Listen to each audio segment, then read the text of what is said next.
정말 최선을 다해서 따뜻하게 맞아주시고 사랑의 환대를 해주셔서 정말 감사합니다.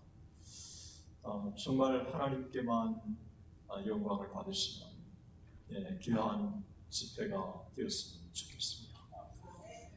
캐나다 출신의 선교사님들은 많지는 않았습니다. 그런데 그 중에 게일 선교사님은 25살에 한국에 파송돼서 한국의 독립운동과 그리고 민족운동 그리고 한국의 역사에 깊은 족적을 남긴 너무도 훌륭한 선교사님이셨습니다. 또 하디 선교사님은 의료 선교사로 토론토 의과대학을 졸업하고 한국에 파송되어서 너무도 한국의 의료사역뿐만 아니라 원산 부흥운동의 주역으로 한국교회에 큰 족적을 남긴 분이었습니다. 또 맥컬리라고 하는 여자 선교사님은 캐나다 출신의 장로교 선교사님으로 1903년에 원산 지역에 여자 선교사님들이 함께 모여서 이 땅에 부흥을 달라고 그리고 선교사님들 가운데 부흥을 달라고 하나님 앞에 기도했을 때 하나님께서 그들의 기도를 들으시고 놀랍게 또 응답해 주신 그런 선교사님이었습니다. 그래서 한국교회가 1907년 평양 대북운동을 경험할 수 있는 중요한 부흥의 불씨를 이 땅에 조국 대한민국에 심은 사람들이 캐나다 출신의 선교사님들이었습니다. 그런 면에서 캐나다 선교사님들에 대한 한국교회사에서의 위치는 너무 아름답고 또 교회사를 공부한 저로서는 너무 캐나다에 대한 감사함이 있고 또 캐나다라고 하는 이 지역에 이렇게 초청을 받고 토론토에 집회를 하게 돼서 저는 하나님 앞에 너무 감사하고 그리고 에즈베리의 부흥의 이 놀라운 역사의 현장을 제가 직접 또 목도하고 이어서 토론토 집회를 갖게 돼서 하나님께 이렇게 순종하게 인도해 주신 것에 대해서 너무 하나님께 감사하고 있습니다. 100년 전에 그리고 120년 전에 이 땅에 조국 대한민국의 부흥의 불을 가져다 줬던 이 캐나다, 지금 캐나다가 어떤지를 잠깐 제가 지난주에 도착해서 살펴보니까 캐나다 인구는 3,820만이고 기독교 인구는 2022년에 52.3%이고 그런데 기독교 인구가 2011년도에는 67.3%였는데 불과 11년 만에 15%가 줄어든 것입니다.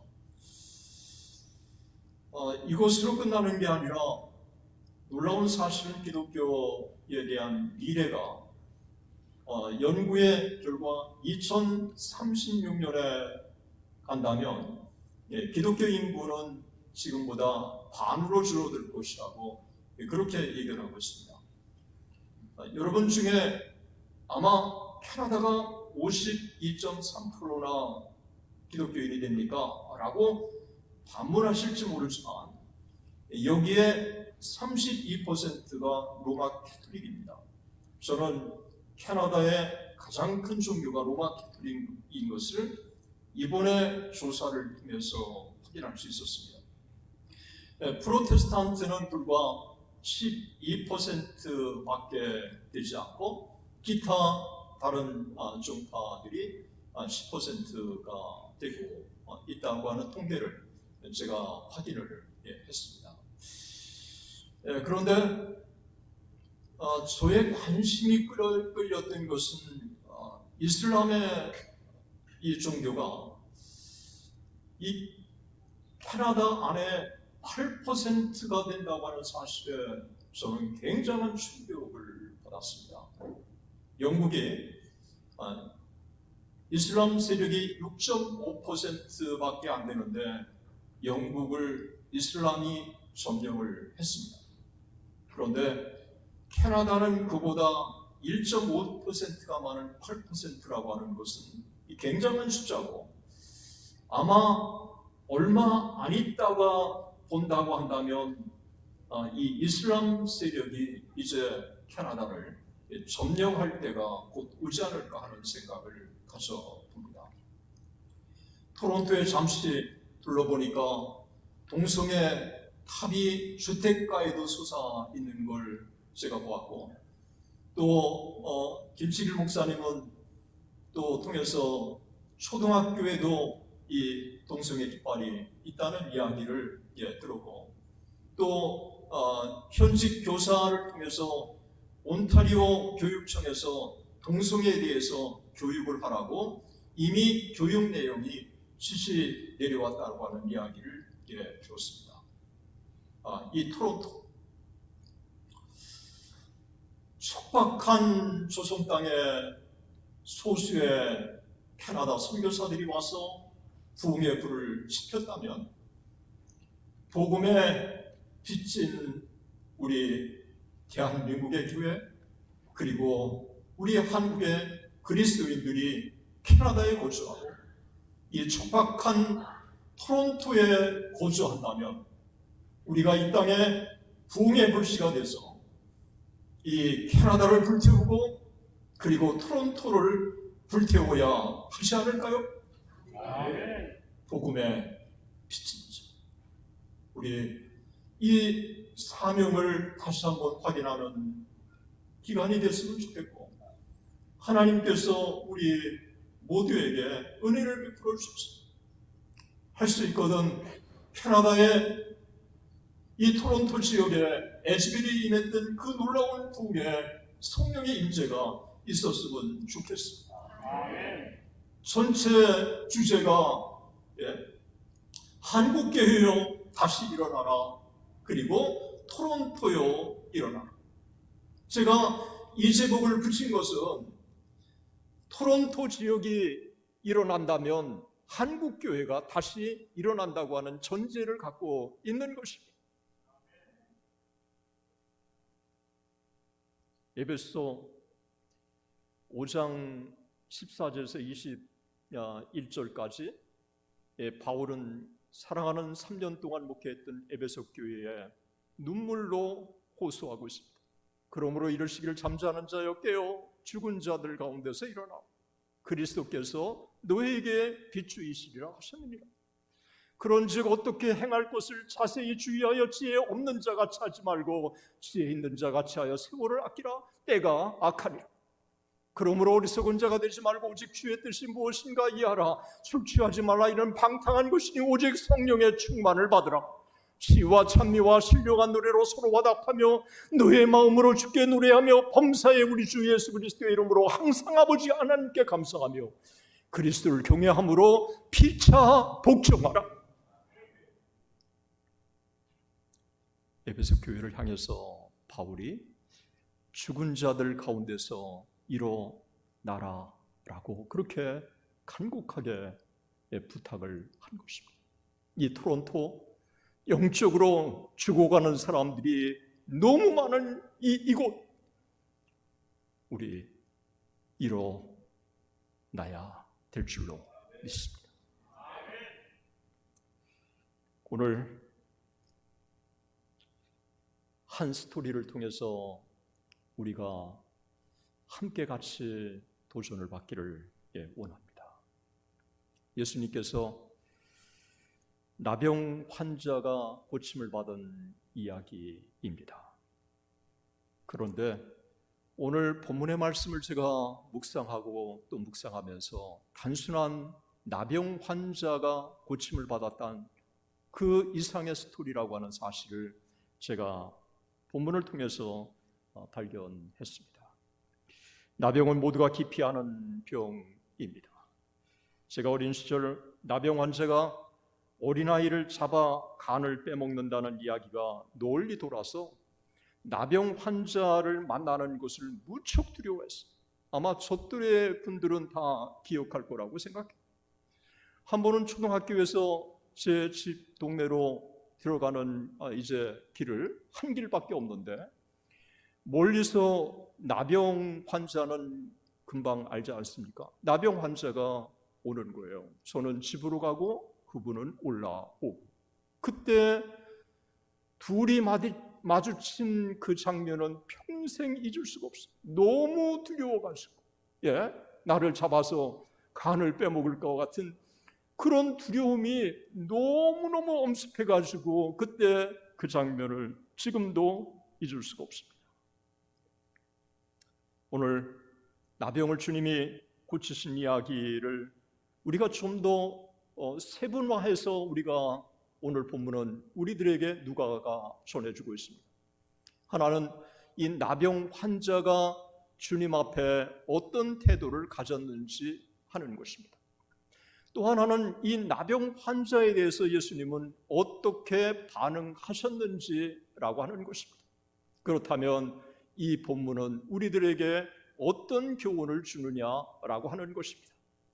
이 단순한 스토리, 그러나 이 단순한 스토리 속에서 담겨져 있는 깊은 메시지가 있기 때문에 그 메시지를 통해서 우리가 함께 같이 말씀을 나누기를 원하십니다. 누가는 이 사건이 예수님이 한 동네에 계실 때 일어난 사건이라고 말하고 있습니다. 그런데 이 동네가 정확히 어떤 동네인지 성경학자들마다 다릅니다. 어떤 사람은 하팀이라고 얘기하고 어떤 사람은 가버나움이라고 그렇게 말하고 있습니다. 주님이 그 동네에 있을 때 한 나병 환자가 주님을 보고 찾아온 것입니다. 그런데 의사 누가는 누가복음의 저자 아닙니까? 의사 누가는 이 환자의 상태를 정확하게 진단하고 있습니다. 뭐라고 표현합니까? 온몸에 나병이 든 사람이라고 말하고 있습니다. 온몸에 나병이 들었다. 여러분, 온몸에 나병이 들었다고 하는 것은 머리끝부터 발끝까지 나병이 들었다고 하는 것입니다. 나병의 상태가 심각하다고 하는 것을 단적으로 보여주고 있는 것입니다. 이 사람은 세상적으로 고치기 위해서 온갖 노력을 다 했을 것이라고 봅니다. 그러나 온몸에 나병이 들었다고 하는 것은 더 이상 소망이 없다고 하는 것을 보여주고 있고, 이런 절망적인 상황 속에서 그가 이 심각한 상태에 처해 있었음을 보여주고 있는 것입니다. 소망이 없는 나병 환자라고 하는 것을 우리는 보여주고 있는 것입니다. 그런데 이 나병 환자가 주님께 어떻게 접근했는지를 우리는 주목해 봐야 합니다. 이 나병 환자가 예수를 보고 엎드려 구하여 이르되, 여러분, 이 나병 환자가 예수님을 보고 엎드려 구하여 이르되 라고 그렇게 말하고 있습니다. 이 나병 환자라고 하는 것은 여러분, 의사 누가의 관점에서 볼 때 온몸에 나병이 들은 사람이라고 한다면 이 마디가 성하지 않았을 거고, 피가 났을 거고, 고름이 났을 거고, 이게 성하지 않을 것입니다. 그런데 이 나병 환자가 엎드렸다고 말하고 있습니다. 그것도 무슨 방석이 있는데 엎드렸다고 하는 게 아니라 맨 땅에 엎드렸다고 하는 것입니다. 이 환자는 이렇게 땅에 엎드린다고 하는 것은 나병 환자로서는 위해 행위인 것입니다.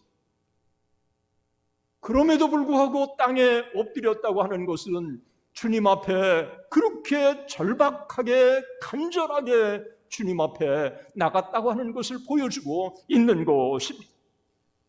의사 누가는 아주 점진적으로 표현하고 있습니다. 보았다, 그리고 엎드렸다, 구했다, 이르렀다. 이 환자의 이 상태를 아주 점진적으로 보면서 아주 이 환자의 이 간절함이 얼마나 간절했는가를 그대로 증거해 주고 있는 것입니다.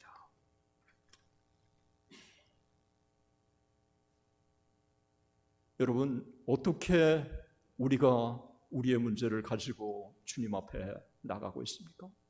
정말 이 나병 환자의 간절한 만큼이나 우리가 간절함을 갖고 있습니까?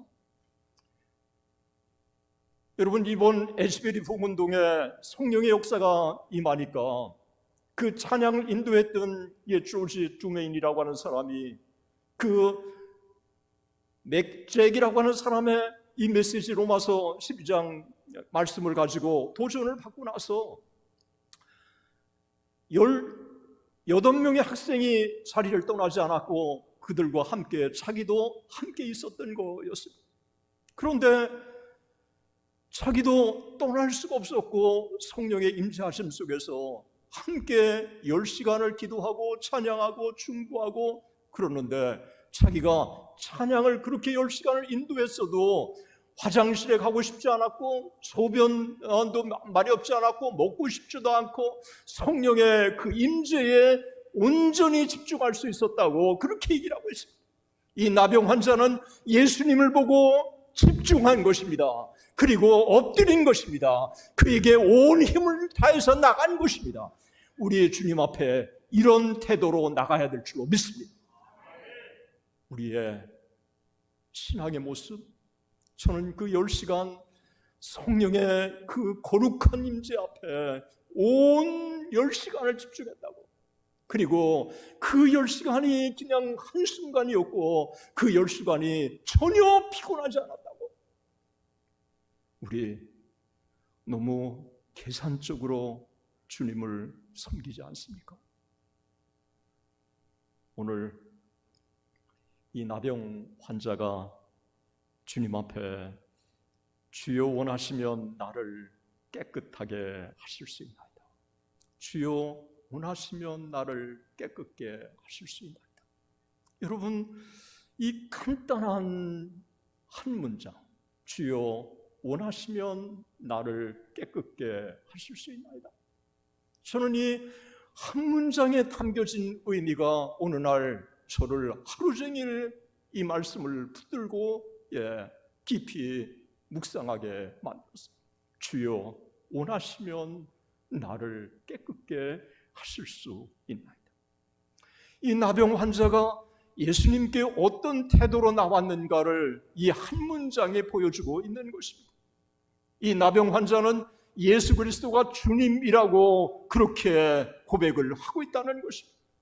여러분, 그 예수 그리스도가 주님이라고 하는 이 고백은 당시에 메시아라고 하는 고백인데 그 메시아라고 하는 고백은 보통의 고백이 아니라고 하는 것입니다. 그 예수 그리스도가 하나님의 아들이라고 하는 고백을 이 나병 환자가 가졌다고 하는 것은 정말 이 나병 환자가 어떤 신앙의 모습을 가졌는가를 우리에게 보여주고 있는 것입니다. 주여, 이 문둥병자는 주님을 하나님의 아들로 믿은 것입니다. 자신이 나환자이고 세상적으로 버림받은 사람이고 세상 사람들이 조롱하는 그런 저주받은 병자지만 주님이 하나님의 아들이라고 하는 사실을 믿은 것입니다. 어떻게 이 나병 환자가 예수 그리스도를 주님이라고 믿었을까요? 여러분, 예수 그리스도가 주님이라고 이렇게 나병 환자가 믿을 수 있었다는 이야기는 저는 소문 때문이라고 여겼습니다.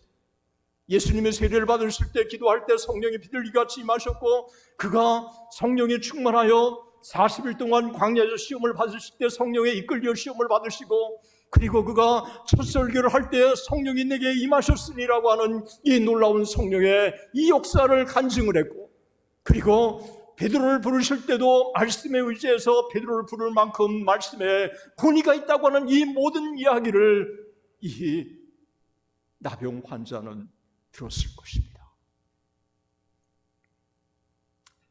같은 스토리를 들었는데 어떤 사람은 믿고 어떤 사람은 믿지 않은 것입니다. 여러분, 우리가 갖고 있는 이 믿음이라고 하는 게 아무나 가질 수 있는 믿음이 아니라고 하는 것을 여러분 한번 생각해 본 적이 있습니까? 제가 뉴욕에 어느 노숙자 교회를 섬기고 있는데 제가 연초에 3번 가서 메시지를 전했어요. 그런데 최고 한국의 명문대학 출신, 그것도 법대 출신이 거기 있는데 그렇게 많은 사람들은 은혜를 받는다고 그러는데 그분은 믿어지지가 않는데요. 여러분, 우리가 예수 그리스도를 나의 구주로 믿는다고 하는 이 믿음 아무나 갖는 게 아니라고 하는 것입니다. 1985년 제가 미국에 처음 유학을 왔을 때 오레곤에 제가 유학을 왔는데 오레곤 선교교회 이보연 목사님이 저보고 박전도사 오늘은 특별히 어디 가볼 데가 있다. 같이 가자. 그러는 거예요. 그래서 같이 갔는데 유니버시티 오레곤에 있는 유진이라고 하는 지역에 유학생들 대상으로 한 교회가 있었습니다. 그날 부흥 집회였는데 목사님이 부흥 집회를 다 인도한 다음에 그 다음에 이 부흥사 목사님이 여러분 중에 질문 있으면 질문하세요. 그러는 거예요. 아니 저는 부흥회 끝나고 질문 받는 건 처음이에요. 그런데 제가 앉은 자리에 앞자리에 아마 대학원생쯤 된 사람 같아요. 손을 번쩍 들더니 그러는 거예요. 목사님 단을 향해서 목사님 오늘 설교한 거 다 목사님은 믿으세요? 그러는 거예요.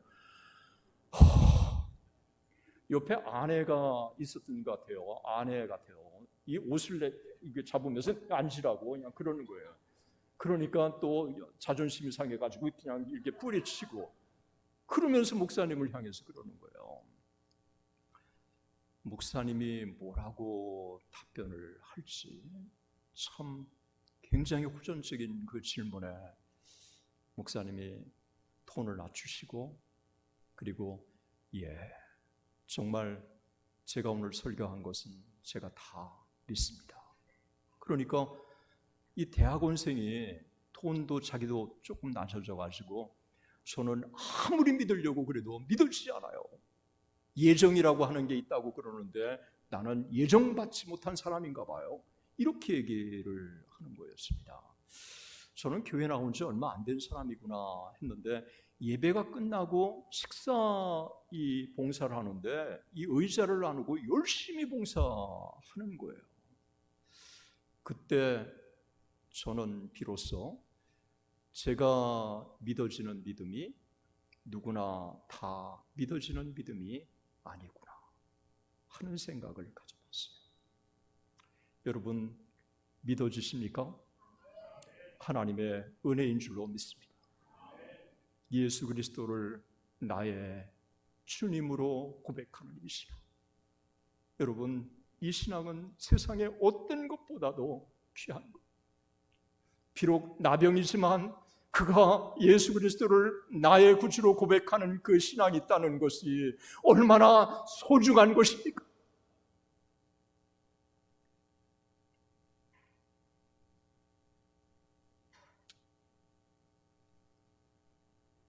뿐만 아니라 이 나병 환자는 원하시면 나를 고치실 수 있나이다. 그 예수 그리스도가 내 병을 고치실 수 있는 믿음이 있다고 하는 거였습니다. 주님이 자신의 나병을 깨끗하게 하실 수 있는 믿음을 가지고 이 나병 환자는 나온 것입니다. 때문에 주변을 의식하지 않고 믿음으로 주님께 담대하게 나올 수 있는 것입니다. 우리 주님께서는 늘 자기에게 오는 사람에게 물으셨어요. 네가 믿느냐? 네가 믿느냐? 주님은 꼭 확인하기를 원하시는 게 믿음이었어요. 네가 믿느냐? 그리고 주님께서 믿는다고 그러면 네 믿음대로 될지어다 라고 말씀하셨어요. 우리가 주님 앞에 나오는 거 너무너무 중요합니다. 그러나 그 주님이 나의 나병을 고치실 수 있는 바로 하나님의 아들이라고 하는 믿음을 가지고 나온 우리 주님, 그를 긍휼히 여겨 주시는 것입니다. 주여, 원하시면 나를 깨끗게 하실 수 있나이다. 자기의 나병을 깨끗게 하실 수 있는 주님이라고 하는 이 사실을 그가 확신을 가지고 주님 앞에 나온 것입니다. 그러나 저는 오늘 제가 강조하고 싶고 정말 이 부분이 주님의 마음을 움직이셨다고 하는 부분이에요. 그가 나병 환자, 온몸의 나병 환자, 이 깨끗함을 받고 그동안에 소외를 당했고 정말 치료에 모든 재산을 다 날리고 한 가닥 희망마저 없는 그 상태에서 빨리 내 병을 낫고 싶다면 내 병 낫게 해주세요. 무대뽀로 주님 앞에 나갔을 때인데 주여 원하시며 주여 원하시며 그 주님이 내 병을 고치실 수 있는 분이라고 믿었지만 그리고 그 주님이 하나님의 아들이라고 분명히 믿었지만 자기의 원보다 주님의 뜻을 먼저 구한 것입니다. 참 주여 원하시며 이 나병 환자는 고침을 받기 원했지만 무대뽀로 주님 앞에 강청하지 않았습니다. 원하시면이라고 주님의 뜻을 전제하고 간구한 것입니다. 해결자이신 그 주님만을 의지하고 나갔지만 막무가내식은 아니었다고 하는 것입니다. 자신의 간절한 소망이 있지만 주님의 뜻을 먼저 전제하고 자신의 병을 고쳐달라고 요구한 것입니다. 주여 원하시면 제 병을 고치실 수 있습니다. 예수 그리스도가 하나님의 아들이신 것을 믿었고 그가 병을 고치실 수 있는 전능자인 것을 믿었고 그러면서도 무엇보다도 주님의 뜻을 구한 것입니다. 이 나병 환자는 정말 훌륭한 믿음을 가진 것입니다. 제가 오늘 다시 이 본문을 묵상하면서 나병 환자, 우리는 겉으로만 봐서 버림받은 사람, 처지받은 사람, 그렇게 흔히 외관을 가지고 어떤 사람을 평가하기 쉬운데 얼마나 이 나병 환자가 소중한 믿음을 갖고 있고 주님 앞에 얼마나 소중한 존재였고 그리고 그가 고침을 받은 이후에 얼마나 하나님 앞에 존귀한 그릇으로 쓰임받았는가를 우리가 볼 때 현재적인 어떤 사람의 모습만 가지고 단죄할 것이 아니라 우리는 통시적으로 한 인물을 봐야 한다고 하는 사실을 저는 다시 깊이 생각했습니다.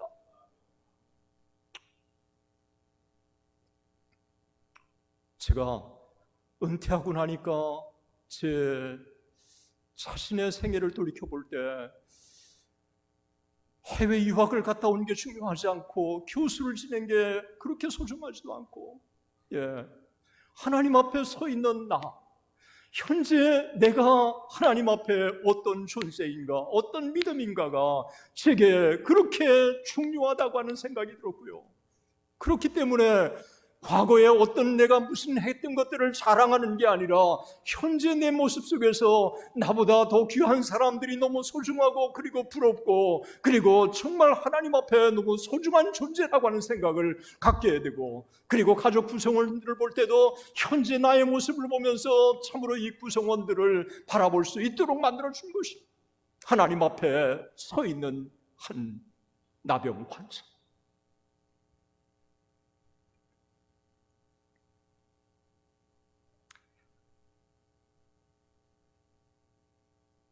주님은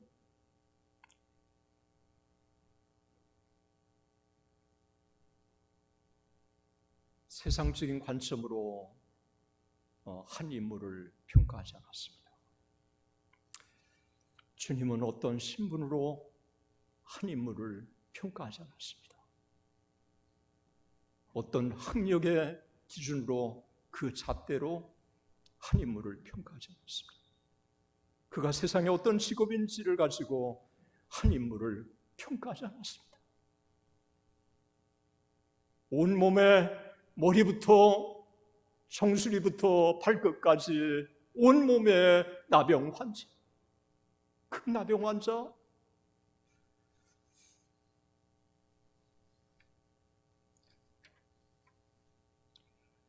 우리는 여기서 이 나병 환자가 어떤 자세로 주님 앞에 나왔는가를 우리가 한번 생각해 보면 좋겠습니다. 이 나병 환자는 겸손과 간절함을 가지고 주님 앞에 나왔습니다. 그리고 그 예수 그리스도가 주님이라고 하는 믿음을 가지고 나왔습니다. 그리고 그분이 나의 병을 고치실 수 있는 분이라고 하는 확신을 가지고 나왔습니다. 그러나 그는 막무가내로 나오지 않고 주님의 뜻을 구하고 나왔습니다. 여기서 우리가 한 문제를 가지고 어떻게 주님 앞에 나가야 할 것인가를 우리는 깊이 교훈을 얻을 수 있습니다. 우리는 간절함으로 겸손함으로 나가야 합니다. 그러나 주님에 대한 하나님의 아들 주님이라고 하는 믿음이 우리 안에 천재되어야 합니다. 그리고 그 주님이 나의 병을 고치실 수 있다고 하는 이 확신도 가지고 나가야 합니다. 치료자 예수 그리스도, 그리고 원하시면이라고 하는 이 내 뜻보다 주님의 뜻을 구하는 이와 같은 이 나병 환자, 여러분 우리의 신앙보다 더 낫지 않습니까? 목회자보다 더 낫지 않습니까? 우리의 어떤 평신도보다도 낫지 않습니까? 정말 간절함을 가지고 해결해야 하는데 주님의 뜻이면이라고 우리 간구하고 있습니까?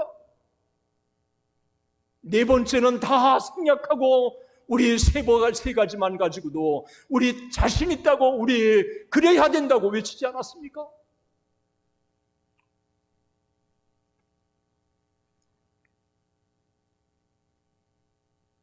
어떤 문제를 가지고 나갈 때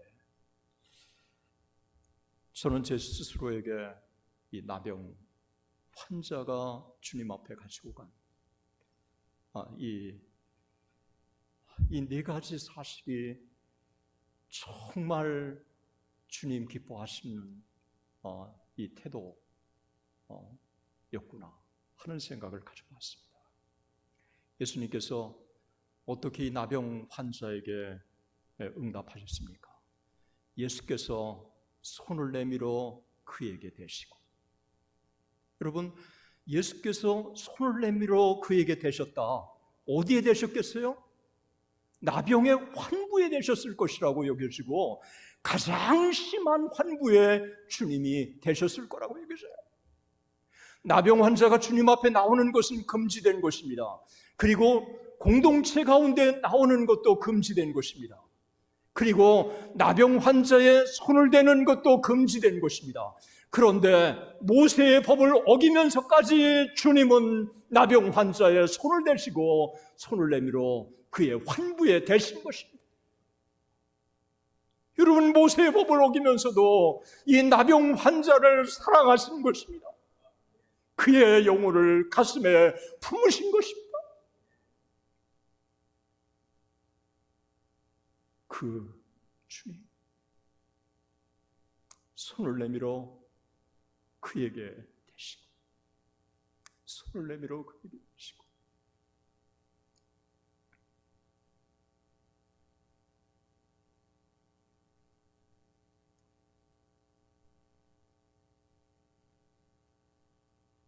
세상은 계산적이지만 주님은 한 영혼의 구원에 깊은 관심을 가지신 것입니다.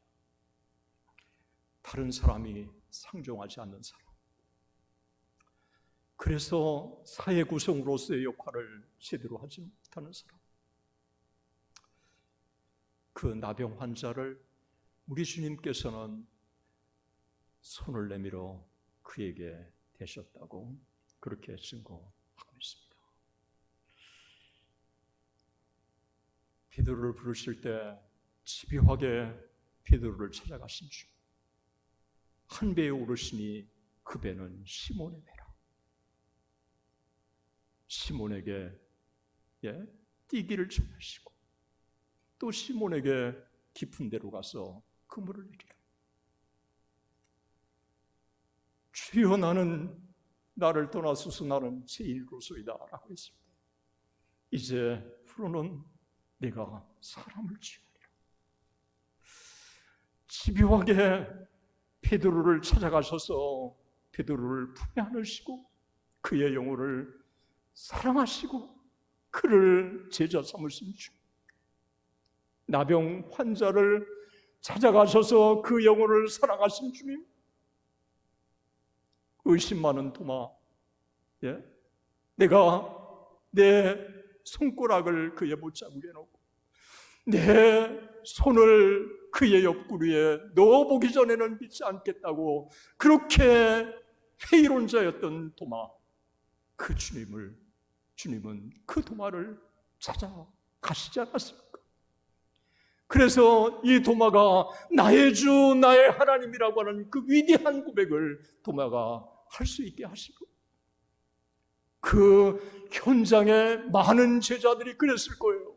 우리 주님은 베드로만 사랑하시지 않고 요한만 사랑하시지 않고 야고보만 사랑하지 않고 저 의심 많은 도마도 사랑하시는 거 봐. 야, 주님 위대하셔. 우리 주를 위해서 살자. 그랬을 겁니다. 나병 환자에게 손을 내밀어 그의 환부에 손을 대시기까지, 그리고 모세의 법을 어기면서까지 그 영혼을 사랑하신 주, 그 주님이 우리를 얼마나 사랑하실까요?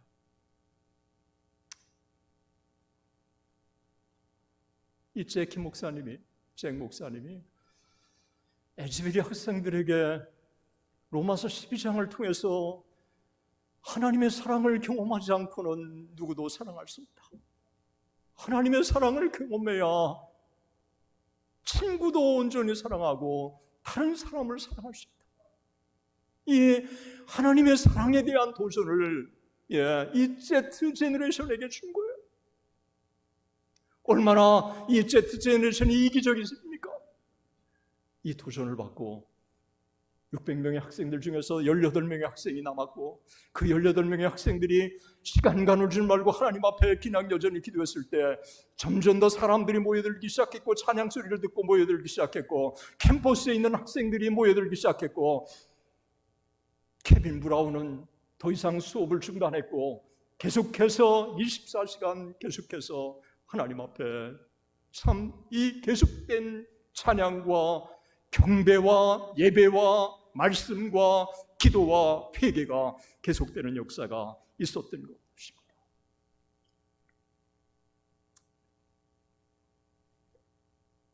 여러분, 우리 그 성령의 놀라운 임재, 그 성령께서 그 세대를 찾아가셔서 가장 비종교적인 시대에 찾아가셔서 그들이 찬양을 부를 때 기성세대가 은혜를 받는, 그래서 그 휴즈채플에 오는 사람들마다 놀라운 은혜를 받는 이와 같은 역사가 있을 것입니다. 도저히 소망이 없다고 하는 이 Z 제너레이션들 가운데 놀라운 부흥의 은혜가 임한 것입니다.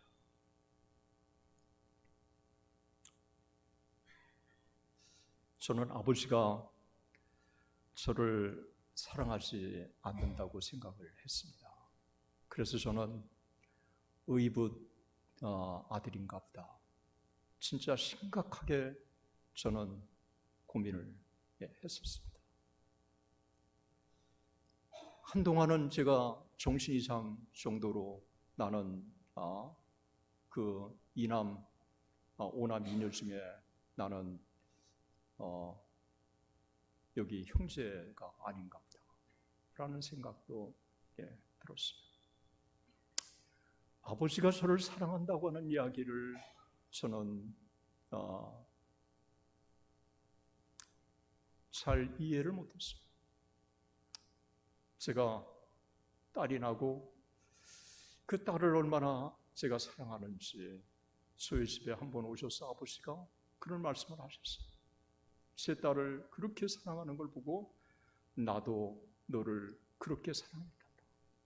아버지가 그 말씀을 하는 거를 제가 들었고, 나도 너를 그렇게 사랑했단다라고 하는 말씀을 회고해 보니까 제가 병약해가지고 농사를 다 팔아야 되는데 아버지 어머니가 그렇게 싸웠어요.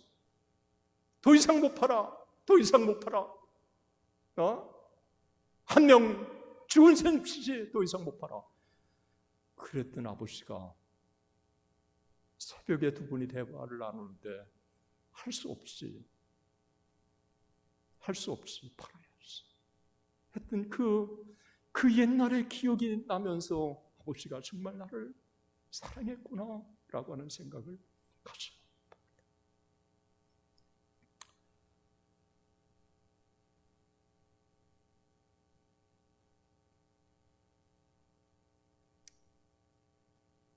제가 오랫동안 13년 동안 아팠기 때문에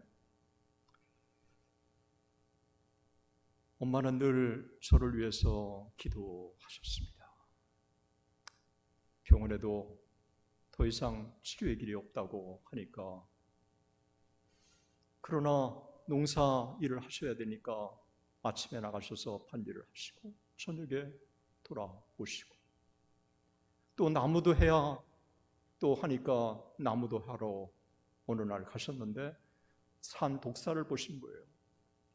산 독사를 보시고 이 독사를 잡아서 과서 먹이면 이 아들이 살 것 같다는 마음이 드셨대요. 나무를 하러 가신 분이 연장을 갖고 간 것도 아니고 아무것도 간 거 아닌데 그 독사를 또 죽여서 그러면 약효가 없을 것 같아서 산채로 잡아야 이 약효가 있을 것 같다는 마음이 드셨대요. 그런데 이 독사 때문에 물려서 죽은 것 많은 사람 어릴 때 저는 봤어요. 그런데 제 어머님이 그 독사를 어떻게 산채로 잡아 오신 거예요? 아들을 살릴 수만 있다면 내가 죽어도, 아들을 살릴 수만 있다면 내가 죽어도. 이 땅에 어머니도 이렇게 자식을 사랑하는데, 여러분 전능하신 우리 주님, 우리 하나님이 얼마나 우리를 사랑하실까요? 그 아들을 우리를 위하여 아끼지 않고 우리를 위하여 주시니가 어찌 그 아들과 함께 모든 것을 은사로 주시지 않겠느냐? 우리 사람의 마음은 조석으로 변할지라도 우리를 구원해 주신 우리 하나님은 변치 않는 분인 줄로 믿습니다. 그분은 어제나 오늘이나 내일이나 영원하신 줄로 믿습니다. 우리를 당신의 자녀로 삼으시고 우리를 택하시고 하나님의 자녀로 삼으신 그분은 우리에게 믿음을 선물로 주신 것입니다.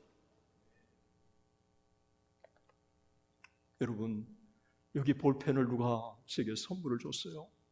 이 선물을 줬다는 것은 선물을 준 사람이 이 볼펜의 소유권을 이제 당신 겁니다 라고 해야 이게 선물입니다. 하나님께서 우리를 믿음으로 우리를 구원해 주셨다고 하는 이 선물은 하나님께서 다시 그 선물을 거두어 갈 그런 종류의 선물이 아니라고 하는 것입니다. 그런 은혜를 우리가 이미 받은 줄로 믿습니다. 이 문둥병자를 향한 이 주님의 계산적이지 않는 이 주님의 사랑. 주님은 내가 원하노니 깨끗함을 받으라. 내가 원하노니. 여러분, 주님은 왜 내가 원하노니라고 하는 말을 썼을까요? 주여 원하시면 나를 깨끗게 하실 수 있나이다라고 하는 문둥병자가 한 이야기에 대한 그대로 응답을 해주신 거예요. 내가 원하노니.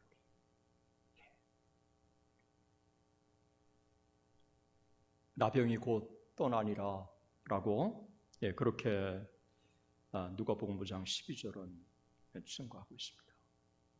예수님은 이 땅에 파송받은 자로 아버지의 뜻을 철저하게 시행하는 것을 원칙으로 그리고 양식으로 삼으셨어요.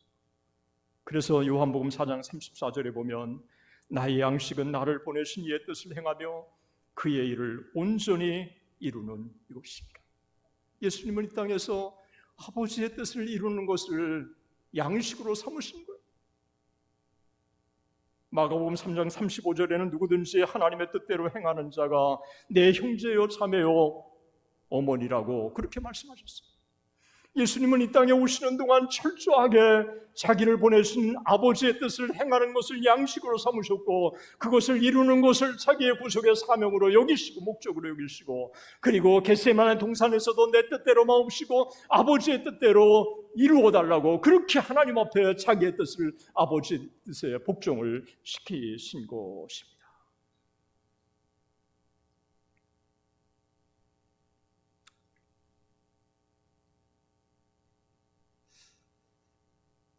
예수님께서는 그렇기 때문에 이 나병 환자가 주여 원하시면이라고 하는 이 말씀에 너무 깊은 도전을 주님이 받으신 것 같고 또 이 땅에 우리가 어떻게 주님 앞에 나가야 할 것인지 주여 원하시면 주여 원하십니다. 아무리 내가 간절한 열망이 있다고 할지라도 먼저 주여 원하십니다. 이게 주님의 보좌를 움직이는 비결이라고 제가 깨달았습니다.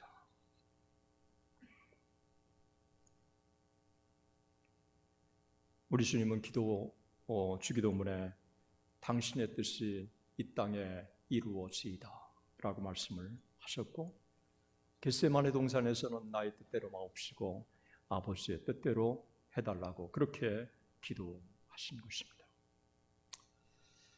여러분 여기까지의 이 간단한 스토리가 사실 이게 끝이 아니었습니다. 예수님께서 뭐라고 말씀하셨습니까? 예수께서 그를 경고하시되 아무에게도 이르지 말고 가서 제사장에게 내 몸을 보이고 또 내가 깨끗하게 됨으로 인하여 모세가 명한 대로 예물을 드려 그들에게 입증하라 하셨더니 이 나병 환자를 온전한 사회인으로 회복시켜 주신 거예요. 예수님은 단순하게 고쳐주신 것으로 그치지 않으시고 모세의 율법대로 예물을 드려서 고침받은 것을 제사장이 인정을 해야 하고 사회의 일원으로 살아가게 그렇게 온전한 사회인으로 회복시켜 주시고 완전한 정상인으로 우리 주님은 나병 환자를 만들어 주신 거예요. 육신의 병을 고쳐주신 것으로 끝나는 게 아니라 그가 정상적인 사회인으로 회복할 수 있도록 이렇게 온전히 이 나병 환자를 세워주신 거예요. 그동안 인정받지 못했고 소외당한 영혼을 주님이 사랑하셔서 정상인으로 사회인으로 만들어 주신 거예요. 주님의 온전한 회복에 대한 배려와 사랑을 우리는 주목해야 합니다. 코비드-19 너무도 많은 사람을 비정상으로 만들었습니다.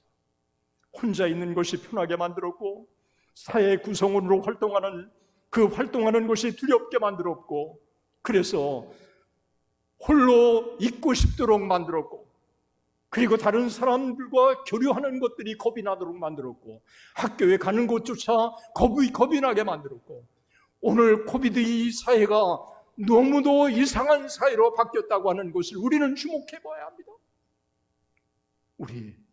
나부터 사회 정상인으로 회복돼야 될 줄로 믿습니다. 그 회복되는 길은 다른 길이 아니라 주님만이 하실 수 있는 줄로 믿습니다.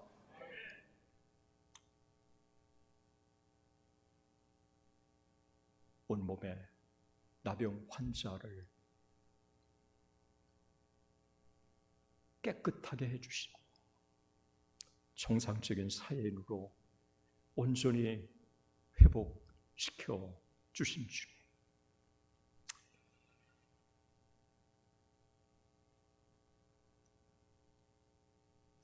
제 진솔한 고백입니다. 목사가 돼서 이 코로나가 있으니까 학교 강의 그냥 영상 찍어서 올리면 된다. 되게 좋더라고요. 예. 왜냐하면 4번 강의할 거를 영상 한 번 찍어가지고 한 번 올리면 그냥 다 4번 딱 되니까 너무 좋더라고요. 또 예배도 코로나 핑계로 해서 줌으로 예배를 드리는 거 제가 편하더라고요. 이 코로나가 정말 이 땅의 그리스도인들에게 너무너무 시험되구나. 예, 이 코로나가 정말 이 시대에 엄청난 도전이라고 하는 사실을 우리가 그렇게 깊이 느끼고 있는지 모르겠어요. 그래서 거기에 익숙한 사람들은 그냥 교회에 가지 않고 영상으로 예배를 드리도록 그렇게 그냥 익숙해버린 오늘의 이 시대가 됐어요. 우리 다시 교회로 돌아가야 될 줄로 믿습니다. 그리고 그 교회에 돌아가서 다시 하나님 앞에 공동체로서 예배를 드려야 될 줄로 믿습니다.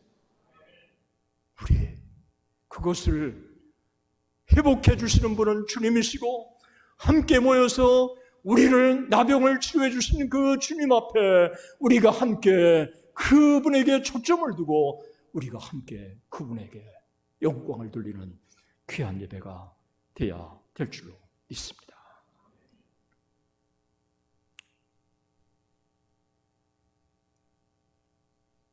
매튜 헨리는 오늘 부분을 주석하면서 이 문둥병자는 바로 우리 자신들을 가리키는 것이라고 그렇게 말했습니다. 발끝부터 정수리까지 도저히 치료받을 수 없는 문둥병. 제 자신이 은퇴 후에 제 자신을 돌아보켜 보니까요, 정말 저는 온갖 병에 정말 다 걸렸어요. 암도 3번 걸리고요. 정말 온갖 병에 제가 걸려.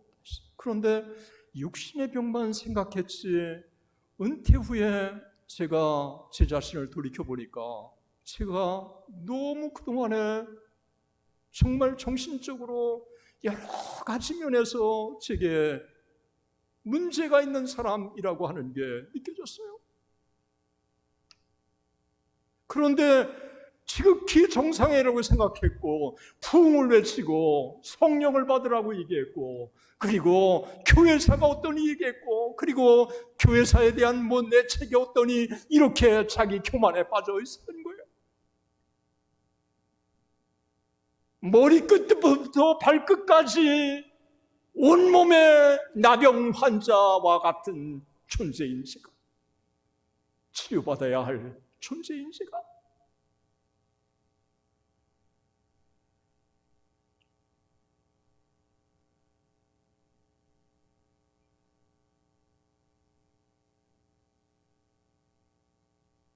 (2023년 2월 8일에서 24일까지) 에즈베리의 부흥에 임했을 때 뉴욕 타임스는 20세기의 부흥이 육신의 병에 치료 역사가 참 많이 나타났다면 2023년 2월 8일에서 24일까지 일어난 에즈베리 부흥 동안에는 정신적인 치료가 정말 많이 일어났다는 거예요. 예. 가장 자살 충동이 많은 그 세대가 Z세대. 그리고 정말 우울증이 많은 그 시대 세대. 이 사회적으로 적응하기가 가장 어려운 그 시대. 세대. 여러분, 그 세대뿐만 아니라 제 자신을 돌아보니까 우리 모두는 너무너무 육신의 병뿐만 아니라 정신적인 병까지 너무 우리가 들었더라고요. 우리의 치유받아야 할 대상인 줄로 믿습니다. 누가 우리를 치유할 수 있습니까? 우리의 치유자 예수 그리스도. 우리 주님 앞에 나간다면 그 나병 환자가 치유함을 받은 것처럼 우리도 치유함을 받을 수 있는 줄로 믿습니다. 힘으로도 안 되고 능으로도 안 되고 오직 여호와의 힘으로 되는 줄로 믿습니다. 오늘날 어떻게 그것을 구현할 수 있을까요? 오늘 본문의 15절, 16절을 한번 주목해 주시기 바랍니다. 우리 15절 한번 같이 읽겠습니다. 예수의 소문이 더욱 퍼짐에 수많은 무리가 말씀도 듣고 자기 병도 고침을 받고자 하여 모여오되 예수는 물러가사 한적한 곳에서 기도하시니라. 여러분, 전혀 이상하지 않습니까? 갑자기 예수님이 한적한 곳에 가셔서 기도하셨다. 사람들은 몰려오는데. 여러분, 예수님은 우선순위를 분명하게 하신 것입니다. 사역이 중요하지만 먼저 하나님 앞에 스스로가 영적인 재충전, 은혜를 받는 게 너무 소중하다고 하는 사실을 주님이 여기서 보여주신 것입니다. 그리고 기도를 통해서 능력을 받아야 주의 사역을 감당할 수 있다고 하는 것을 주님이 보여주신 것입니다. 능력을 행하신 것과 기도하신 것이 자연스럽게 의사누가는 연결을 시키고 있습니다. 주님이 하나님의 아들이시지만 그는 기도하셨고, 기도하실 때 성령이 임했고, 기도하실 때 능력이 임했고, 기도 외에는 이런 유가 나갈 수 없다고 주님이 말씀을 하신 것입니다. 주님은 성령이 임하신 하나님의 아들이셨지만 기도를 통해서 능력을 받으신 것입니다. 하나님의 아들도 기도하신 것입니다. 조용한 곳을 찾아 하나님과 교통을 하신 것입니다. 하나님의 아들이신 주님도 기도하셨다면 우리의 하나님을 믿는 당신의 그리스도를 따르는 우리들이 어떻게 해야 될까요? 우리의 기도해야 될 줄로 믿습니다. 우리의 기도를 통해서 능력을 받고 이 땅의 파송의 사명을 감당할 수 있는 것입니다. 예수께서 물러가 한적한 곳에 기도하셨고, 여러분, 의사누가는요, 예수님의 공생애를 주목해 보면서 예수님이 정말 기도의 사람이라고 하는 것을 이 누가복음 전체에서 강조하고 있어요. 세례를 받으시고 나서 기도하실 때 성령이 임하셨다고 누가복음만 기도와 성령의 강림을 연결시키고 있어요. 40일 금식하셨죠. 또 오늘 본문에 예수는 물러가 한적한 곳에서 기도하셨죠. 그리고 보혜사를 달라고 성부 하나님께 간절히 기도하셨죠. 오병이어를 놓고 기도하셨죠. 그리고 나사로의 무덤 앞에서 우리 주님은 기도하셨죠. 또 겟세마네에서 기도하셨죠. 그 주님은 지금도 여전히 우리를 위해서 기도하시는 줄로 믿습니다. 히브리서 7장 25절에 그러므로 자기를 힘입어 하나님께 나아가는 자들은 온전히 구원하실 수 있으니 이는 그가 항상 살아계셔서 그들을 위하여 간구하십니다. 주님은 지금도 부활하셔서 승천하셔서 하나님 우편에서 당신의 백성들을 위해서 충고하시는 분인 줄로 믿습니다. 사도행전에 예루살렘 교회가 구제 문제로 일 중심의 교회가 되었을 때 문제가 생겼습니다. 그런데 성령 하나님께서는 제자들에게 일 중심의 교회를 탈피하도록 하셨어요. 그래서 7사람 집사를 세우시고 사도들은 기도하는 일과 말씀 전하는 일에 전무하게 함으로써 본래 교회로서의 회복을 가져다 준 거예요.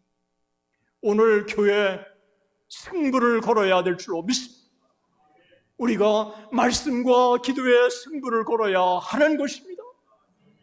왜 본질적인 것을 붙들지 않고 비본질적인 것에 우리의 생명을 걸고 있습니까? 오늘 영적인 승리는 본질적인 기도와 하나님의 말씀에 전무할 때 가능한 줄로 믿습니다. 주님이 그러셨던 것처럼 우리도 조용한 곳을 찾아야 합니다. 기도의 우선순위를 회복해야 합니다. 온갖 걱정을 다 하면서도 정작 우리는 기도하지 않는 습관을 버려야 합니다.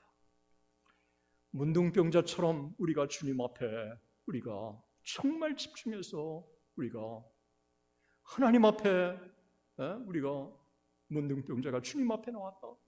이 말은요, 우리가 주님을 바라보고 우리가 흔들리지 않고 기도의 끈을 놓지 않고 주님 앞에 나가야 한다는 것입니다. 저는 총신대학교 신학대학원 1982년에 입학했을 때 저를 스터디 그룹에 껴주는 데가 없더라고요. 사실 저는 자존심이 많이 상했어요. 껴주는 데가 없더라고요. 그렇다고 또 나 껴줘 그렇게 하기에는 제가 또 자존심이 또 너무 강하고. 그런데 제게 다가와서 껴주는 데가 있었어요. 기도 모임. 그래서 총신대학교 신학대학원 3학년 내내 그냥 기도만 했어요. 기도 모임에 기도. 그런데 가장 먼저 유학 갔고요. 제가 유학 마치고 돌아오니까 박사과정에 저하고 동기가 있어서 제 동기를 제가 가르쳤어요. 여러분, 기도로 우리가 하나님 앞에 나가는 것 결코 이게 손해가 아니라고 하는 것입니다.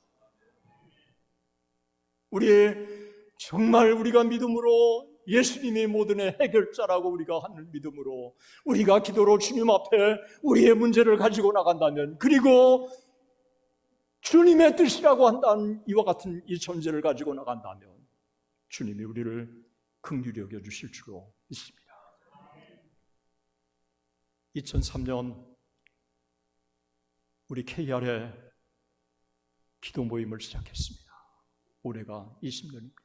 17개 신학교 교수들이 한 달에 한 번씩 모여서 기도했는데 지금도 그 기도 모임은 중단되지 않고 한 달에 한 번씩 기도 모임이 되고 있습니다. 한국교회 부흥, 신학교 가운데 부흥이 있게 달라고. 여러분, 기도에 대한 응답은 이루 말할 수 없습니다. 아마 기도에 주님께서 부족한 제게 기도할 때 응답해 주신 것만 한다고 할지라도 밤이 새도록 얘기해도 그치지 않을 거예요. 한 번은 우리가 캠퍼스로 가서 목요일마다 매주 기도했어요. 지난 20년 동안 일주일에 한 번씩 신학생들을 데리고 기도했어요. 제가 그렇게 기도한 거는 제가 게으른 사람이기 때문에 학생들과 함께 그렇게 기도의 끈을 묶어두지 않으면 기도를 그나마 안 할 것 같아서, 그래서 일주일마다 목요일 함께 모여서 기도했는데 그때 한 학생이 아버지가 암 말기라고, 폐암 말기라고, 그래서 3개월밖에 못 산다고 그렇게 눈물로 기도 제목을 내놓는데 우리가 얼마나 간절히 하나님 앞에 기도했는지 몰라요. 그런데 놀랍게 얼마 안 있다가 완치된 거예요. 물론 우리만 기도한 게 아니라 다른 사람들도 많이 기도했겠죠. 그러나 우리 하나님께서 지극히 작은 자의 기도도 들어 응답해 주시는 줄로 믿습니다. 우리 기도 동지 중에 한 분, 이은선 교수님이 계십니다. 우리 신장로님의 같이 공부하신 동기라고 얘기를 했습니다. 이은선 교수님이 딸이 큰딸인데 고3이 됐는데 너 하나님 은혜 주셔야 돼. 그래서 고3 된 딸을 데리고 새벽 기도를 1년 쌓은 거예요. 너 하나님 은혜 주셔야 돼. 네 실력 가지고는 안 돼. 하나님 은혜 주셔야 돼. 미국에 7개 대학 어플라이 했는데요. 7개 대학 다 어드미션 받아서 유펜의 와튼 스쿨을 졸업했어요. 여러분, 우리가 하나님 앞에 기도하면 하나님이 우리를 긍휼히 여겨주실 줄로 믿습니다. 나병 환자를 치료해 주신 우리 주님, 우리의 온갖 암도 치료해 주시고 우리의 정신적인 것도 치료해 주시고 우리의 가정의 문제도 해결해 주시고 우리의 자녀의 문제도 해결해 주시고 이 땅, 황무한 이 땅, 아버지여, 이 땅 토론토를 치료해 주십시오. 우리가 치료의 은혜를 받고 주님이 하셨던 것처럼 우리가 세상을 치료하는 자로. 오늘 본문은 그렇게 제게 다가왔습니다. 나병 환자인 우리가 치료함을 받고 이제 세상 속에 수많은 온갖 질병에 든 그들을 치료하는, 그리고 이 토론토를 우리가 치료하는 자로 우리를 부르셨다고 하는 그런 생각을 갖게 되었습니다. 사랑하는 우리의 형제 자매 여러분, 저는 토론토의 빚진 자로 하디 부흥운동 120주년, 그 하디가 얼마나 위대한 사람인지, 또 부흥을 공부한 사람이기 때문에 하디 한 사람이 얼마나 위대한지, 의사였지만 성령의 놀라운 부흥을 경험하고 나서 청진기를 내려놓고 영혼의 의사로 한국교회를 깨웠던, 그래서 한국교회에 놀라운 부흥을 가졌던 이 하디의 조국 캐나다, 그리고 그의 무대가 되었던 이 토론토, 우리 빚을 갚아야 될 줄로 믿습니다. 우리의 힘으로 할 수 없는 줄로 믿습니다. 그러나 성령 하나님께서 우리에게 임하시면 가능한 줄로 믿습니다. 아버지, 우리에게 은혜를 베풀어 주옵소서. 이 간절함을 가지고 이 성령 하나님께서 우리를 치료해 주시고 우리를 은혜를 베풀어 주시다 우리 주님 앞에 나가는 우리 모두가 되었으면 좋겠습니다.